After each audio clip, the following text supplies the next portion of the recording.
أعوذ بالله من الشيطان الرجيم. بسم الله الرحمن الرحيم.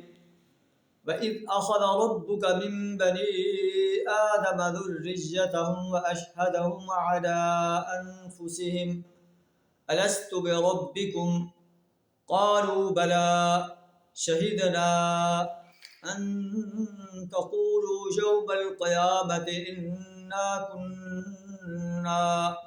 إنا كنا عن هذا غافلين.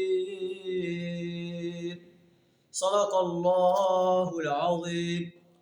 سورہ اعراف آیت نمبر 172 آپ کے سامنے تلاوت کی ہے، جس کا ترجمہ کچھ اس طرح ہے: اے نبی صلی اللہ علیہ وسلم، انہیں وہ وقت یاد دلاؤ جب کہ تمہارے رب نے بنی آدم کی پشتوں سے ان کی نسل کو نکالا تھا اور انہیں خود ان کے اوپر گواہ بناتے ہوئے پوچھا تھا، الست بربکم، کیا میں تمہارا رب نہیں ہوں؟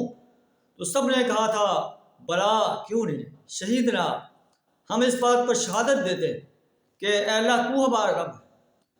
اللہ نے اس لیے یہ عہد لیا تھا، ان تقولوا یوم القیامت انا کنا عن ھذا غافلین، کہ تم قیامت کے روز یہ نہ کہہ دو کہ اے اللہ ہم اس بات سے بے خبر تھے، یا یہ کہو انما اشرک آباؤنا من قبل وکنا ذریۃ من بعدہم، کہ شرک کی ابتدا تو ہمارے باپ دادا نے ہم سے پہلے کی تھی، ہم تو بعد میں ان کی نسل سے پیدا ہوئے۔ افتہلکنا بما فعل المبطلون، پھر کیا آپ ہمیں اس قصور میں پکڑتے ہیں جو غلط کار لوگوں نے کیا تھا۔ آج ہم بھی اپنے گریبان میں چھانک کر دیکھیں کہ ہم اپنے اس عہد کو جو ہم نے اللہ سے کیا تھا وفا کر رہے ہیں، کیا اللہ کی بندگی اور پرستش کر رہے ہیں، اللہ کی غلامی اختیار کر رہے ہیں، اللہ کی اطاعت کرتے ہیں، اللہ کی حاکمیت کو تسلیم کرتے ہیں اور اللہ کی حاکمیت کو قائم کرنے کے لیے میدان عمل میں جرأت کر رہے ہیں کہ نہیں کر رہے ہیں؟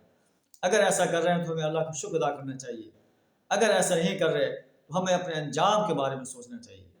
اللہ سے دعا ہمیں اپنے اس عہد کو وفا کرنے کی توفیق عطا فرمائے۔ وآخر دعوانا الحمد للہ رب العالمین۔